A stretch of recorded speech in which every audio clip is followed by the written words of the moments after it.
इकाई 4 संथाल विद्रोह 1855-56। इकाई की रूपरेखा 4.0 प्रस्तावना, 4.1 उद्देश्य, 4.2 संथाल हूल यानी विद्रोह की पहली चिंगारी, 4.3 संथाल विद्रोह के कारण, 4.4 संथाल विद्रोह का घटनाक्रम, 4.5 विद्रोह की अवधि में संथालों का दमन, 4.6 संथाल विद्रोह के परिणाम, 4.7 सारांश, 4.8 अभ्यासार्थ प्रश्न, 4.9 संदर्भ ग्रंथों की सूची। 4.0 प्रस्तावना।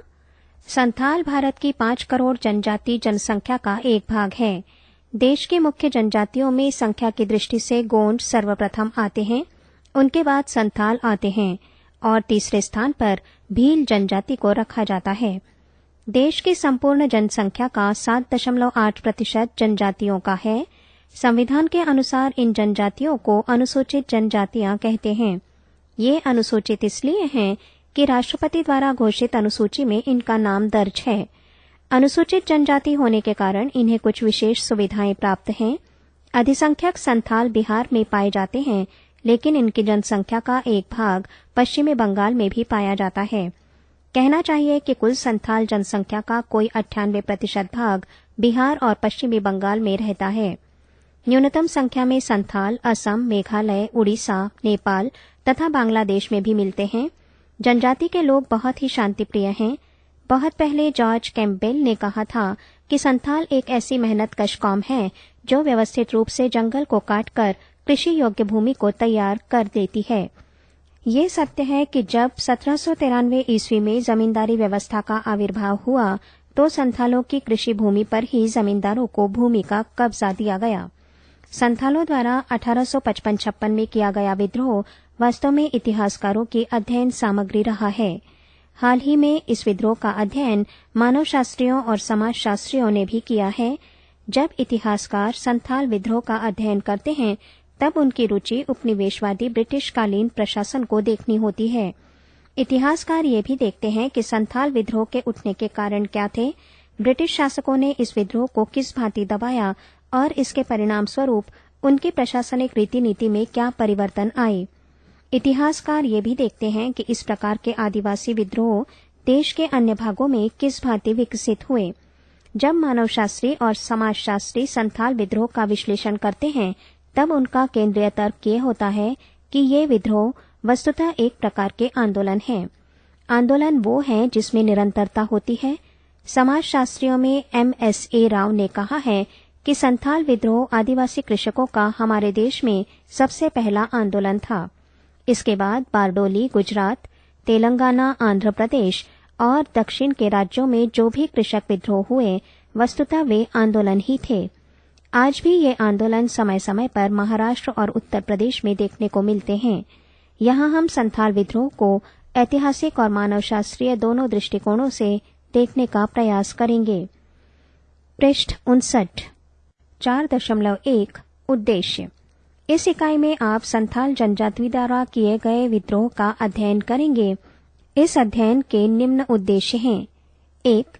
ब्रिटिश उपनिवेशवादी सरकार ने किस भांति जंगलों में बसे कृषि करने वाले संथालों को उनकी पैदाइशी अधिकार वाली भूमि से बेदखल करके ये जमीन जमींदारों को दे दी। 2. संथाल विद्रोह ये भी स्थापित करता है कि इतिहास में पहली बार भूमि के स्थायी बंदोबस्त के परिणाम स्वरूप भूमि पर स्वामित्व सामुदायिक न रहकर व्यक्तिगत हो गया। अब भूमि जमींदारों के हाथ में व्यक्तिगत संपत्ति बन गई। इसे बेचा जा सकता था, खरीदा जा सकता था। भूमि इस तरह व्यक्तिगत संपत्ति बन गई। 3. संथाल विद्रोह के अध्ययन का एक ये भी उद्देश्य है कि किस भांति कृषक और मालिक के बीच में बिचौलियों का आविर्भाव हुआ। इस आंदोलन में भूमि की मालिक ब्रिटिश सरकार थी और खेती करने वाले किसान जमींदार इसमें बिचौलिए थे। 4. इस इकाई का उद्देश्य ये भी स्थापित करना है कि जब कृषकों या पद दलित लोगों का शोषण होता है तो इसका परिणाम अनिवार्य रूप से विद्रोह होता है।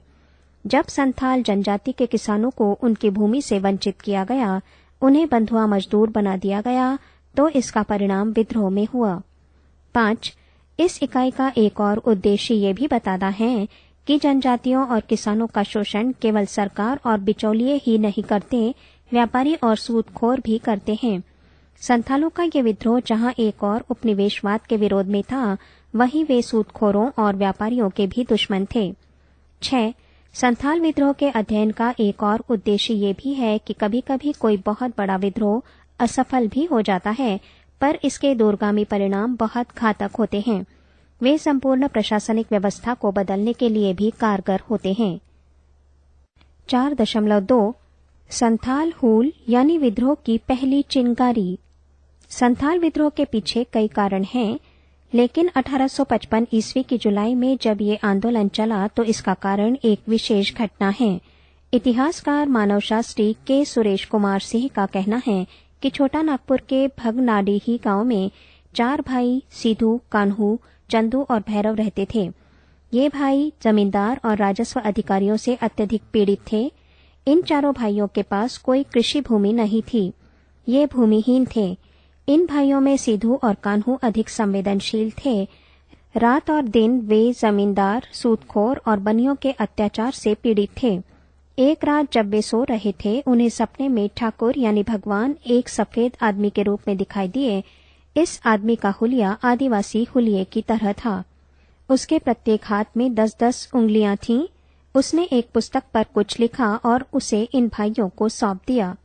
इस पुस्तक के साथ उन्होंने कागज के 20 टुकड़े भी दिए।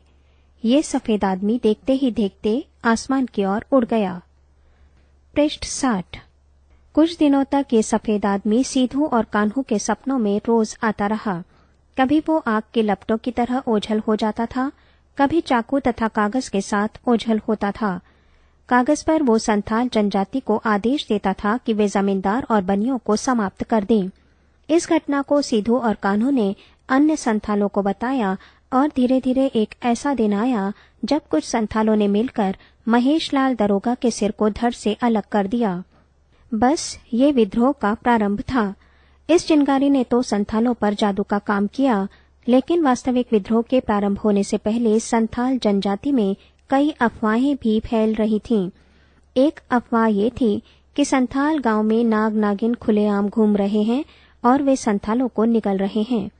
इस गांव के संथाल एकत्र हुए और उन्होंने अन्य गांवों को सांपों द्वारा निगलने की बात कही।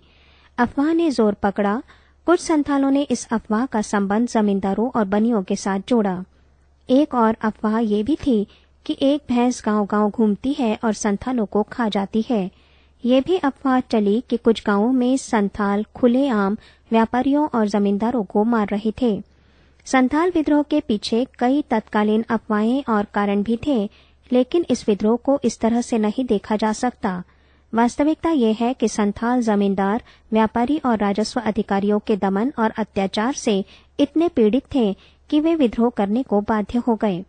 कान्हू और सीधू के सपने में सांप और भैंस के मनुष्यों को खा जाने की अफवाहें तो केवल अटकलें या अनुमान थे। वास्तव में तो इस आंदोलन के पीछे जो अपने प्रकार का जनजाति किसानों का पहला विद्रोह था, कुछ निश्चित कारण थे। इन कारणों को देखना चाहिए। 4.3 संथाल विद्रोह के कारण। इतिहासकारों ने बिहार के दक्षिण में स्थित संथाल क्षेत्र में हुए आंदोलन के कतिपय कारणों का उल्लेख किया है। ये कारण इस भांति हैं। 1. संथाल अपनी भूमि से बेदखल। सामान्यतया संथाल जंगलों में रहते आए हैं। प्रारंभ में ये झूम खेती करते थे। जंगल के एक भाग को वे जला देते थे, इसमें बुआई कर देते थे। इस क्षेत्र में वे 2-3 फसलें लेते थे और फिर जंगल के दूसरे भाग को जला देते थे। इस तरह के झूम कृषि संथाल ही करते हों ऐसा नहीं है। मध्य प्रदेश, उड़ीसा और राजस्थान की कई जनजातियां शुरू में इस तरह कृषि करती थीं। संथाल कृषकों की एक और विशेषता थी, कभी कभी वे जंगल के एक भाग को जलाने की अपेक्षा व्यवस्थित रूप से काट देते थे और इस भूमि को कृषि योग्य कर देते थे। 19वीं शताब्दी के मध्य में दक्षिण बिहार के छोटा नागपुर क्षेत्र में संथालों के पास जो कृषि भूमि थी, वो जंगल काट कर ही बनाई गई थी। जब स्थायी भूमि बंदोबस्त की व्यवस्था अंग्रेज सरकार ने बिहार, उड़ीसा और बंगाल में लागू की, तब संथालों की इस कृषि भूमि को जमींदारों के नाम आवंटित कर दिया गया। अब संथाल किसान भूमिहीन हो गए उनके उपार्जन के साधन उनके हाथ से निकल गए। पृष्ठ 61। तो बंधुआ प्रथा। क्षेत्र में 2 प्रकार के बंधुआ मजदूर थे। बंधुआ मजदूर की पहली व्यवस्था कमौटी थी। इस व्यवस्था में बंधुआ मजदूरों को कर्ज दिया जाता था। इस कर्ज की रकम के बदले में जब कभी महाजन चाहता कर्जदार को काम करने के लिए बुला लेता था। इस काम का उसे कोई भुगतान नहीं किया जाता था। जब तक संथाल कर्ज की रकम नहीं चुका पाता था, वो महाजन का बंधुआ बनकर काम करता रहता था। बंधुआ प्रथा का दूसरा प्रकार हरवाही था। उसके अनुसार कर्जदार संथाल महाजन के खेतों में बुआई, कटाई सब कुछ करता था। इसके एवज में उसे कोई भुगतान नहीं किया जाता था। हरवाही संथाल जीवन भर कर्ज से मुक्त नहीं हो पाता था। ये इसलिए कि उसे अपनी भूमि पर काम करने का समय ही नहीं मिलता था। 3. डिकू द्वारा शोषण। जब कभी बिहार की जनजातियों की चर्चा की जाती है तब डिकू पद का प्रयोग अनिवार्य रूप से होता है। डिकू का मतलब है बाहरी लोग। संथाल जनजाति के लिए उनके क्षेत्र के बाहर से आए हुए लोग और इसी तरह गैर संथाल सभी लोग डिकू थे। 19वीं शताब्दी के मध्य में संथाल लोगों का डिकू शब्द से तात्पर्य बंगाली व्यापारियों, राजस्व अधिकारियों और जमींदारों से था। ये डिकू लोग संथालों का शोषण करते थे। जमींदार और राजस्व अधिकारी इन आदिवासियों का दमन करते थे। 1855 ईस्वी में जो संथाल विद्रोह हुआ उसके पीछे डिक्कू लोगों द्वारा किया गया संथालों का शोषण एक महत्वपूर्ण कारक था। 4. सूदखोरों की भूमिका। संथाल बेघर बाहर और भूमिहीन हो गए। उन्हें प्रायः कर्ज की आवश्यकता रहती थी। महाजन और सूदखोर उन्हें कर्ज देते थे। कर्ज दी गई रकम पर मनमाना ब्याज लिया जाता था। सामान्यतया ब्याज की दर 50% से 500% थी। ब्याज की ये दर संथालों की कमर को तोड़ रही थी। 5. रेल मार्ग के निर्माण में लगे यूरोप के ठेकेदारों द्वारा शोषण। संथालों पर शोषण और दमन का चक्र केवल जमींदारों, बड़े किसानों, महाजनों और सूदखोरों तक ही सीमित नहीं था। उन दिनों में बिहार में रेल मार्ग का निर्माण हो रहा था। ये काम यूरोप से आए हुए ठेकेदारों का था। ये ठेकेदार भी संथालों को रेल मार्ग निर्माण में कार्य देते थे। ऐसा करने में वे संथालों से मनमाना काम लेते थे और दिहाड़ी के रूप में जो भुगतान किया जाता था वो नाम मात्र ही था। यहाँ भी संथाल शोषण के शिकार थे। 6. शिकायत और सुनवाई नहीं। ऐसा नहीं है कि संथालों का जो शोषण हो रहा था, चाहे वो जमींदारों के हाथ हो या महाजनों के या सूदखोरों के, उसके खिलाफ उन्होंने उपनिवेशवादी हुकूमत को शिकायत न की हो। लिखित शिकायत तो वे बराबर करते थे, पर अधिकारियों के कान पर कोई जू नहीं रेंगती थी। ऐसा लगता था कि विद्रोह करने के अतिरिक्त संथालों के सामने कोई विकल्प शेष नहीं बचा था। पृष्ठ 62। 4.4 संथाल विद्रोह का घटनाक्रम। संथाल जनजाति के अग्रणी नेताओं ने सरकार को बराबर ये सूचना दी कि उनकी तबाही सीमा को पार कर गई है, लेकिन ब्रिटिश सरकार ने बड़ी सरलता से इस बात को भुला दिया कि संथालों के लिए विद्रोह एक परंपरा रही है। इन्हीं संथालों ने 1811, 1820 और 1831 में उपनिवेशवादी सरकार की जड़ें हिला दी थीं। 1854 में वास्तव में संथालों ने ये बात स्पष्ट कर दी कि विद्रोह के अतिरिक्त उनके लिए और कोई रास्ता नहीं था। विद्रोह को संगठित रूप से चलाने से पहले 1854 में ही उन्होंने लूटपाट शुरू कर दी। महाजनों और जमींदारों के पास जो शोषण का पैसा जमा था, उस पर संथाल उपद्रवकारियों ने कब्जा कर लिया। उन्हीं दिनों में कलकत्ता रिव्यू अखबार में एक लेख छपा जिसमें कहा गया कि बंगाल से गए हुए डिकू संथालों की लगातार होने वाली बैठकों से बहुत परेशान थे। संथालों का नेतृत्व अखबार ने कहा बीर सिंह कर रहे थे। इन बैठकों में कई क्रांतिकारी संथाल भाग लेते थे। बीर सिंह के अतिरिक्त अन्य क्रांतिकारियों में बोरो, कोल्हे फरमानिक और दोमन मंजही सम्मिलित थे। सरकारी अधिकारी उपद्रवकारियों की बैठकों से ये समझ गए कि बहुत शीघ्र संथाल कोई बहुत बड़ा उपद्रव करने वाले हैं। दरोगा महेशलाल दत्त संथालों को जब देखो तब गिरफ्तार कर लेता था। जब संथाल विद्रोह की चर्चा की जाती है तो निश्चित रूप से दरोगा के प्रति संथालों में जो आक्रोश था उसका उल्लेख अवश्य किया जाता था। इस संबंध में संथाल आक्रोश का निम्न कथन दोहराया जाता है। हम ये देख लेंगे कि शांतिप्रिय संथालों को बांधने के लिए बदमाश दरोगा कितनी मूंछ की रस्सी ला पाएगा। इस तरह के कथन आने वाले विद्रोह की चेतावनी थे। लेकिन सन 1854 तक संथालों ने अपने क्षेत्र में शांति को बनाए रखा। वास्तव में ये समुद्र में आने वाले तूफान की पूर्व शांति थी। सरकार ने इसे गलत समझा। वो समझी कि संथाल कायर हैं और वे सरकार के तख्ते को उलटने का कोई साहस नहीं कर सकते। ईस्वी 1855 के प्रारंभ में बीरभूम, बंकुरा, छोटा नागपुर और हजरतबाग के कोई 7,000 संथाल एकत्र हुए। इनका उद्देश्य महेशलाल दत्त दरोगा के पिछले वर्ष के दमन का प्रतिकार करना था। उन्होंने कहा कि संथाल साथियों ने महाजनों और सूदखोरों का कोई अहित नहीं किया था, फिर भी सरकार ने उन्हें हताहत कर दिया। देखा जाए तो सरकार ने ऐसा करके कानून और व्यवस्था को अपने हाथ में ले लिया था। इस सभा में संथालों ने जो भी निर्णय लिए उसकी सूचना संपूर्ण संथाल समुदाय को दे दी गई। इसके परिणाम स्वरूप 400 गांवों का प्रतिनिधित्व करने वाले 10,000 संथाल 30 जून 1855 में भगनाडीही गांव में एकत्र हुए।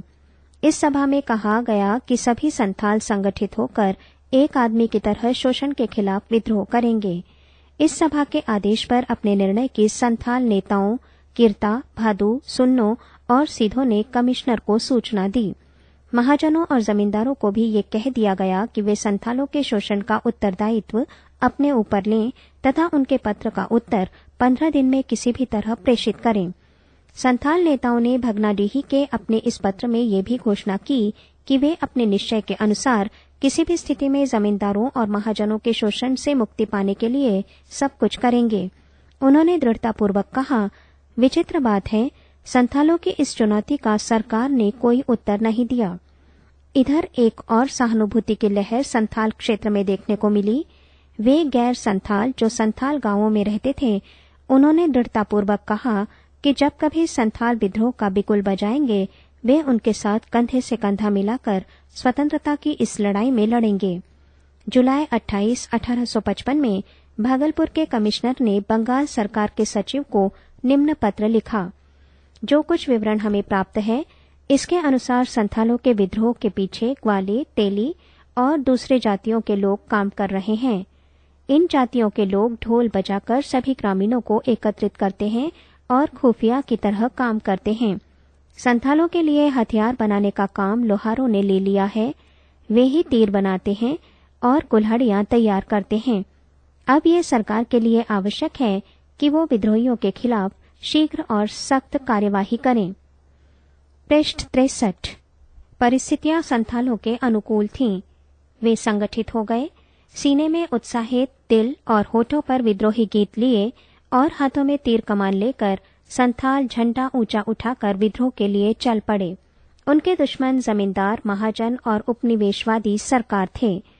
दरोगा महेशलाल दत्त, जिसने संथालों पर ईस्वी 1854 में जुल्म ढाए थे, पहला निशाना था। जब संथाल दरोगा के दरवाजे पर पहुंचे तो दरोगा ने उन्हें सलाह दी कि वे शांतिपूर्वक बिखर जाएं, अपने खेतों में जाकर काम करें, जिससे वे सरकार का राजस्व खजाने में दे सकें। इस तरह की सलाह को विद्रोही संथाल पचा नहीं सके। उन्होंने दरोगा के सिर को कुल्हाड़ी से काट दिया और विजय की ललकार करते हुए वे बेराहट की ओर चल पड़े। संथालों को आते हुए देखकर जमींदार के एजेंट, सूदखोर और महाजन अपने पांवों को सिर पर लेकर भाग पड़े। इस प्रारंभिक विद्रोह में संथाल जनजाति ने जो कुछ पाया उसे उन्होंने सुदृढ़ किया। जिस क्षेत्र में उन्होंने विजय पाई थी उसे सुरक्षित करके वे भागलपुर और राजमहल की तरफ बढ़े। विद्रोही संथाल जय जयकार करते हुए धूल के बादल उड़ाते हुए तीव्र गति से बढ़ रहे थे और इधर उपनिवेशवादी सरकार विशाल स्तर पर संथालों का मुकाबला करने के लिए तैयार हो रही थी। जो कुछ पुलिस और सेना सरकार को उपलब्ध थी उसे सचेत किया और जमींदारों व दरोगाओं को आदेश दिए कि वे जैसी भी स्थिति में हों, संथाल विद्रोह को दबाने के लिए भागलपुर और राजमहल पहुंचे। संथाल विद्रोह आग की लपटों की तरह विशाल रूप ले रहा था। बर्नेस, जो कोलगोंग में थे, उन्होंने विद्रोही संथालों की जानकारी देते हुए भागलपुर कमिश्नर को लिखा, इस क्षेत्र में संथाल विद्रोह भयानक स्थिति में हैं, वे मारकाट करने पर उतारू हैं। यद्यपि उनकी संख्या थोड़ी है, लेकिन ढोल की आवाज पर ये संख्या देखते ही देखते 10,000 आदमियों की हो जाती है। प्रत्येक आदिवासी विद्रोह की तरह संथाल विद्रोह की लड़ाई का तरीका गुरिल्ला युद्ध का था। इस तरह का प्रयोग सर्वप्रथम संथाल जनजाति ने ही किया। पहली बार संथालों ने जनता की सेना बनाई, जिसमें विद्रोही संथाल किसान अपने शोषकों का संपूर्ण उन्मूलन करने को उतारू थे। ये आश्चर्यजनक बात थी कि बिना किसी पूर्व प्रशिक्षण के विद्रोही संथालों का व्यवहार पूरी तरह से अनुशासित था। 10,000 की संख्या में ये संथाल देखते ही देखते एकत्र हो जाते थे और फिर संकेत मिलने पर बिखर भी जाते थे। संथाल विद्रोहियों ने भागलपुर और राजमहल के बीच के रेल और डाक संपर्कों को पूरी तरह से समाप्त कर दिया। इन दोनों शहरों के बीच में जो भी भूभाग था, उस पर संथाल विद्रोहियों का कब्जा हो गया था। पिरपेंटी और सकरीगुली कस्बों को जोड़ने वाली सड़क विद्रोहियों के हाथ में थी। ऐसी अवस्था में विद्रोही संथालों में घोषित किया गया कि अब उपनिवेशवादी सरकार समाप्त हो गई थी और सूबे का शासन उनके हाथों में आ गया था। मेजर बुरोक को पिरपेंटी बुला लिया गया। जुलाई 16, 1855 की शाम 2 बजे पिरपेंटी उपद्रवकारियों के हाथों में आ गई थी। बुरोक को लगभग 25 सैनिकों के साथ पिरपेंटी छोड़कर भागना पड़ा। भागते हुए वे कोई आधा दर्जन अधिकारियों को युद्ध के मैदान में मरा छोड़कर चले गए। बुरोक ने इस अवसर पर अपने रपट में इस तरह लिखा, विद्रोही अपनी भूमि पर मजबूत हैं। वे तीर कमान से वार करते हैं और युद्ध में कुल्हाड़ी का प्रयोग मारने में करते हैं। पृष्ठ 64। विद्रोहियों की ताकतवर स्थिति को देखकर सरकार ने 40वीं और 7वीं रेजिमेंट को संथालों का मुकाबला करने के लिए युद्ध क्षेत्र में भेजा। इस अवधि में रेलों का यातायात एकदम बंद हो गया और सरकार का भय बहुत गहरा हो गया। ऐसा लगा कि संथाल विद्रोह की स्थिति हर तरह से सरकार के नियंत्रण से बाहर थी। जुलाई 19, 1855 को सरकार ने मार्शल लॉ लगा दिया। इसे लगाते हुए ये घोषित किया कि अब संथाल विद्रोह हर तरह से सरकार के खिलाफ बगावत थी। सरकार ने यह भी कहा कि जिन विद्रोहियों के पास हथियार मिलेंगे उन्हें मार दिया जाएगा। जो विद्रोहियों के कटे हुए सिर को जमा कराएगा उसे नगद पारितोषिक दिया जाएगा। मुख्य विद्रोही के लिए नगद पारितोषिक की रकम 10,000 निर्धारित की गई और मध्यम स्तर के विद्रोही का पारितोषिक 5,000 रखा गया। सामान्य मुखियाओं के सिर के लिए 1,000 का पुरस्कार निर्धारित किया गया। सेना को ये अधिकार दे दिया गया कि वो संथाल विद्रोह को दबाने के लिए जो भी उचित कदम समझें उठाएं। 4.5 विद्रोह की अवधि में संथालों का दमन। मार्शल लॉ लागू करने के बाद सरकार ने संथाल जनजाति पर कई जुल्म ढाए। जुल्म और दमन के होते हुए भी ये विद्रोह फैलता ही गया। अब इस विद्रोह में बहुत बड़ी संख्या में गैर संथाली छोटी जातियां भी, जिन्हें डिकू कहते हैं, सम्मिलित हो गईं। स्थिति कुछ इस तरह बनी कि इस विद्रोह में अब केवल संथाल ही नहीं रहे, इस क्षेत्र के गरीब गुरबे भी शामिल हो गए। सीधू, कान्हू, भैरव और चंदू आदि ने आकुर गांव पर अपना कब्जा कर लिया। वहां के महाजन और जमींदार भाग निकले। इनको इन भाइयों ने कैद कर लिया। इस क्षेत्र के बहुत अधिक बदनाम सूदखोर दीनदयाल राय भी पकड़े गए। इनका एक बंधुआ मजदूर जगन्नाथ सिरदार उन्हें पकड़कर संथाल नेताओं के पास ले आया। दीनदयाल राय के सिर को संथालों की भरी सभा में धड़ से अलग कर दिया गया। उन्होंने दीनदयाल की उंगलियों को ये कहकर कुल्हाड़ी से काट दिया कि ये उंगलियां ही ब्याज गिनती थीं। इन्हीं हाथों से राय दूसरों के मुंह का कौर छींच लेते थे। यहीं तक दीनदयाल के मृत शरीर की त्रासदी नहीं थी। वे इसे लेकर गांव के मंदिर में गए और इसकी करतूतों की कुख्याति में इसे सड़ा दिया। संथालों की क्रूरता से सैनिक दहल गए। संथालों का मुकाबला करने के लिए 42वीं और 43वीं रेजिमेंटों को भेजा गया। सरकार की मदद के लिए जमींदार आगे आए और उन्होंने आर्थिक सहायता प्रदान की। भागलपुर के आसपास के जमींदारों ने सैनिकों की युद्ध में मदद के लिए हाथियों की सहायता दी। हाथी देने के पीछे केवल एक ही शर्त थी कि जब तक युद्ध में इनसे काम लिया जाए, सरकार का ये उत्तरदायित्व था कि वो हाथियों की देखभाल की पूरी सुरक्षा प्रदान करें। अब सेना इस स्थिति में थी कि पूरी क्रूरता के साथ विद्रोह को दबा सके। ये कहा जाता है कि राजमहल पहाड़ियों की पूरी तलहटी संथालों के खून से लथपथ हो गई। युद्ध तो बहुत विभत्स था, पर इसका जो वृत्तांत सरकारी रपट में उपलब्ध है, उससे ज्ञात होता है कि संथाल सेना के मुकाबले में चट्टान की तरह अड़े रहे। ओ मेले ने सरकार और संथालों के बीच में हुए इस युद्ध का लोमहर्षक वर्णन प्रस्तुत किया है। किसी का भी सिर संथालों की वीरता और साहस के सामने झुक जाएगा। पृष्ठ 65। ओ मेले लिखते हैं, युद्ध में एक अवसर ऐसा आया जब सेना के हमले से बचने के लिए कोई 45 संथाल एक झोपड़ी में घुस गए। सैनिकों ने इन्हें मारने के लिए गोलियों की बौछार की। संथाल मिट्टी की दीवारों से बनी झोपड़ियों के अंदर से अपने तीर कमान चलाते रहे। एक और गोलियां थीं और दूसरी ओर तीर कमान। आखिर में संथाल ज्यादा समय तक मुकाबला नहीं कर पाए और एक के बाद एक गोलियों का निशाना बन गए। सैनिकों ने झोपड़ी के अंदर जाकर देखा कि एक बूढ़ा संथाल किसी कोने में अपनी कमान को संभाल रहा था। सैनिक ने उसे आत्मसमर्पण के लिए कहा, लेकिन अभी बूढ़े संथाल की हड्डियों में लोहे की ताकत थी। उसने सैनिक को मार दिया और अंत में स्वयं अन्य सैनिकों की गोलियों का निशाना बन गया। सैनिकों ने संथाल विद्रोहियों के साथ बड़ा क्रूर व्यवहार किया। इन दोनों के बीच का ये संघर्ष ईस्वी 1855 के अगस्त के मध्य तक चलता रहा। इस अवधि तक कोई 30,000 संथाल सैनिकों का मुकाबला करने के लिए युद्ध क्षेत्र में डटे हुए थे। अगस्त 11, 1855 को भागलपुर के कमिश्नर ने बंगाल की सरकार को लिखा कि संथाल किसी भी हालत में पीछे हटने को तैयार नहीं हैं। वे तो अधिक सशक्त होकर सैनिकों का सामना करने के लिए तैयार हैं। सरकार को लगा कि विद्रोहियों का जितना अधिक दमन किया जाए उतने ही अधिक शक्तिशाली होकर वे सैनिकों का मुकाबला करने आगे आ जाते हैं। संथाल अपने बल पर तो पूरी तरह दक्षिण बिहार से लड़ रहे थे, लेकिन शेष भारत के आदिवासी किसान पूरी तरह मौन साधे बैठे थे। इधर सैनिक शक्ति में बराबर वृद्धि होती रही और परिणाम ये हुआ कि 50,000 से अधिक संख्या में संथाल युद्ध क्षेत्र में खेत हुए। अब संथाल विद्रोह को पूरी तरह से दबा दिया गया। फरवरी के अंतिम सप्ताह 1856 में कान्हू सहित अन्य संथाल नेताओं को पकड़कर जेल में डाल दिया गया। हजारों संथाल सैनिकों को मौत के घाट उतार दिया गया।